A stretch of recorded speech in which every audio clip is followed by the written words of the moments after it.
Growing middle class. अब revolution किया किसने था, हीरो कौन थे फ्रेंच रेवोल्यूशन के, तो वो थे मिडिल क्लास। अब ये मिडिल क्लास आई कहाँ से, तो अभी तक हम फ्रांस की सोसाइटी में सिर्फ दो कैटेगरीज देख रहे थे, या तो बहुत अमीर लोग होते थे या बहुत गरीब लोग होते थे। अब एंट्री होती है किसकी, मिडिल क्लास की, ठीक है, जिनको ये एहसास होता है कि भाई हम ही टैक्स क्यों दें, है ना, ये क्यों नहीं टैक्स देंगे, इनको क्यों प्रिविलेजेस मिले हुए हैं, ठीक है। The 18th century witnessed the emergence of social groups termed the middle classes, who earned their wealth through overseas trade, manufacturing of goods and professions. तो 18th सेंचुरी में हमें एक और मिडिल क्लास सोशल ग्रुप्स में एक और class की entry होते हुए दिखती है, जिसको हम मिडिल क्लास बोलते हैं। अब ये मिडिल क्लास के पास पैसा आया कहाँ से, मिडिल क्लास वो थी ना ज्यादा गरीब थी ना ही ज्यादा अमीर थे वो लोग, ठीक है, तो मिडिल क्लास थी वो, लेकिन वो पढ़े लिखे थे, क्लियर है। अब ये बने थे क्योंकि वो ट्रेड कर रहे थे, बिजनेस कर रहे थे, मैन्युफैक्चरिंग कर रहे थे गुड्स की, और पढ़े लिखे थे, तो वो मिडिल क्लास थी। This class was educated, believe that no group in society should be privileged by birth. ये जो मिडिल क्लास थी ना, ये एजुकेटेड थी, और इसका बिलीव था कि सोसाइटी में किसी के भी पास प्रिविलेज बर्थ के बेसिस पे नहीं होने चाहिए, मतलब जो एडवांटेजेस हैं वो बर्थ के बेसिस पे नहीं होने चाहिए, मतलब राजा का बेटा राजा नहीं बनेगा, ठीक है। तो उनका ऐसा मानना था कि जो प्रिविलेजेस हैं वो बर्थ के बेसिस पे नहीं मिलने चाहिए। तो ये किसकी सोच थी, जो एजुकेटेड मिडिल क्लास थी, ठीक है, क्योंकि उनको एजुकेशन से ये पता चल गया था कि भाई ये चीजें गलत हो रही हैं। They were inspired by the ideas put forward by the various philosophers and become a matter of talk intensively of these classes in salons and coffee houses and spread among people through books and newspaper. और ये inspired जो हुए थे ना, बहुत सारे उस time पे फिलोसोफर्स थे, ठीक है, जिन्होंने बुक्स लिखी थी, और उनकी जो बातें थी ना वो सैलून्स में, कॉफी हाउसेस में लोग डिस्कस कर रहे थे, और वहीं से ये सारा आइडिया आ रहा था कि प्रिविलेजेस नहीं होने चाहिए बर्थ के बेसिस पे। The American constitution and it's guarantee of individual right was an important example for political thinkers in France.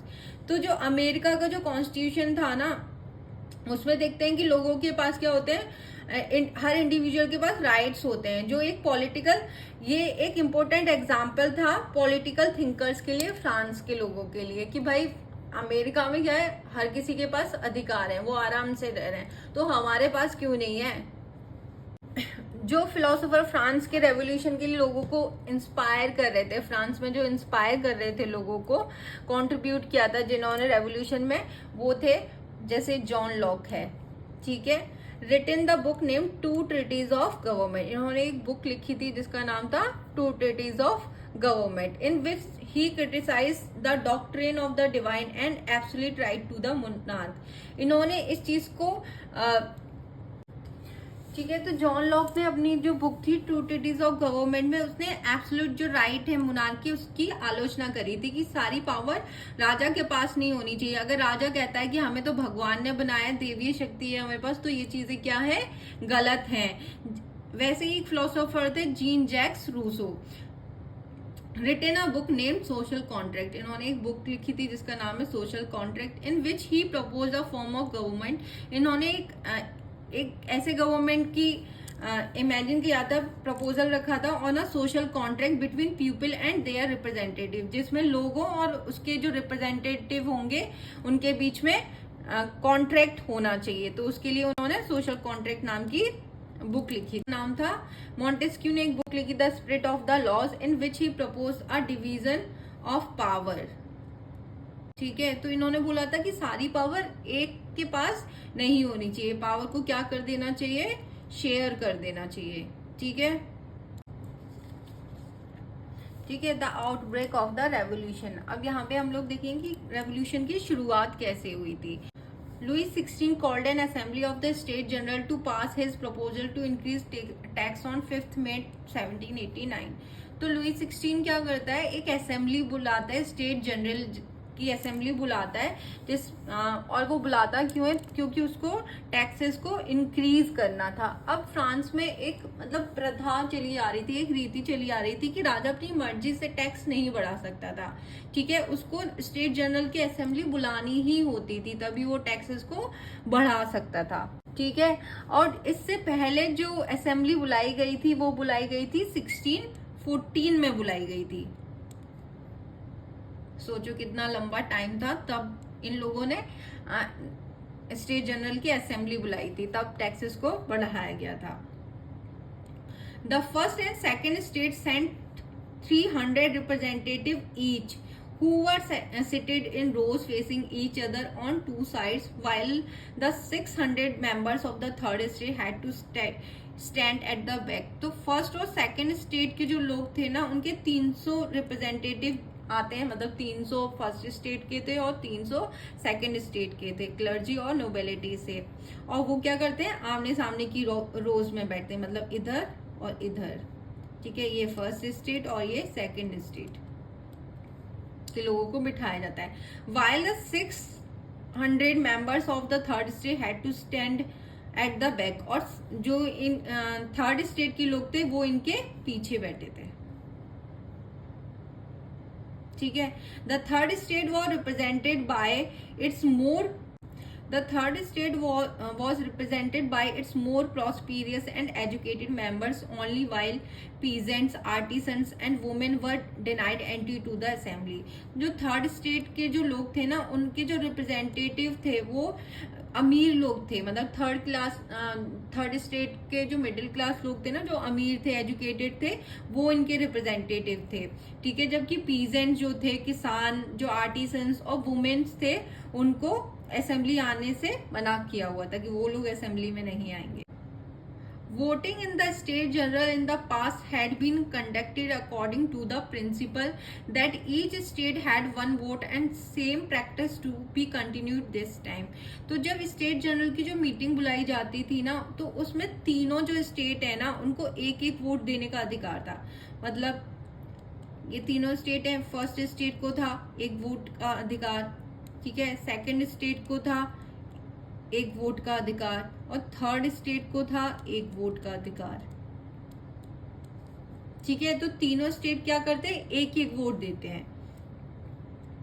यही रीति वहां पे चली आ रही, मतलब यही सिस्टम था वहां का कि हर स्टेट को एक एक वोट देना है, और यही सिस्टम फिर से होने वाला था। But members of the third state demanded individual voting right where each member would have one vote. लेकिन इस बार क्योंकि मिडिल क्लास आ गई थी, तो उन्होंने बोला कि भैया अभी तक जो चल रहा था ना वो नहीं चलेगा। अब क्या वो डिमांड कर रहे थे, थर्ड स्टेट के लोग बोलने लगे कि अब ना हर जो इंडिविजुअल है वो एक वोट करेगा। After rejection of this proposal by the king, members of the third state walked out of the assembly in the protest। अब राजा तो इस चीज के लिए माना नहीं, तो उसने मना कर दिया। तो इसके बाद जो थर्ड स्टेट के मेंबर्स थे वो वहां से, स्टेट जनरल की जो मीटिंग थी वहां से चले जाते हैं। Third state walked out of the assembly in protest, और असेंबली से चले जाते हैं प्रोटेस्ट के लिए। On 20 June the representative of the third state assembled in the hall of an indoor tennis court in the grounds of Versailles, where they declared themselves a national assembly and vote to draft a constitution for France that would limit the power of the monarch. 20 Jain को वो पहुंचते हैं, third state के लोग indoor tennis court में पहुंचते हैं वर्सिलेस के, और खुद को नेशनल असेंबली घोषित कर देते हैं, प्रोक्लेम कर देते हैं, और वो फ्रांस का कॉन्स्टिट्यूशन ड्राफ्ट करते हैं, जिसमें वो क्या चाहते थे, राजा की पावर को लिमिटेड करना चाहते थे। Mirabeau a noble and Abbe Sieyes a priest lead the third state. तो जो अब इनको जो लीड कर रहे थे ना थर्ड स्टेट को, वो फर्स्ट और सेकंड स्टेट के थे, ठीक है। तो मिराबियो जो था एक नोबल था, मतलब सेकंड स्टेट का था, और अबेसिए जो था वो प्रीस्ट था, जो फर्स्ट स्टेट का था, वो थर्ड स्टेट को सपोर्ट कर रहे थे, क्योंकि उनको लग रहा था कि सच में जो थर्ड स्टेट के जो लोग हैं उनके साथ गलत हो रहा है। While the national assembly was busy at Versailles drafting a constitution, the rest of the France was in trouble. जब नेशनल असेंबली बिजी थी कॉन्स्टिट्यूशन को बनाने में, तो फ्रांस क्या है, बहुत ज्यादा ट्रबल में था, बहुत परेशानी में घिरा हुआ था। Severe winter destroy the food crops which resulted in increase in the prices. बहुत ज्यादा ठंड पड़ी थी जिसकी वजह से फूड क्रॉप्स क्या थी, मतलब खेती जो थी वो खराब हो चुकी थी, जिसकी वजह से जो खाने की चीजें थी उनके प्राइसेस काफी बढ़ गए थे। The bakers also hoarded supplies of breads for making greater profit. अब जो बेकर्स थे उन्होंने क्या कर दिया था, सप्लाईज पे रोक लगा दी थी क्योंकि वो ज्यादा से ज्यादा मुनाफा कमाना चाहते थे। After spending hours in long queue at the bakery, crowds of angry women stomped into the shops. बहुत लंबी लंबी लाइनें लगी रहती थी बेकरी की शॉप्स पे खाने के लिए। तो जो बहुत गुस्से में जो औरतें थी उन्होंने शॉप्स को क्या कर दिया, तोड़ दिया। At the same time the king order troops to move into Paris on 14 July. The agitated crowd stormed and destroyed the Bastille.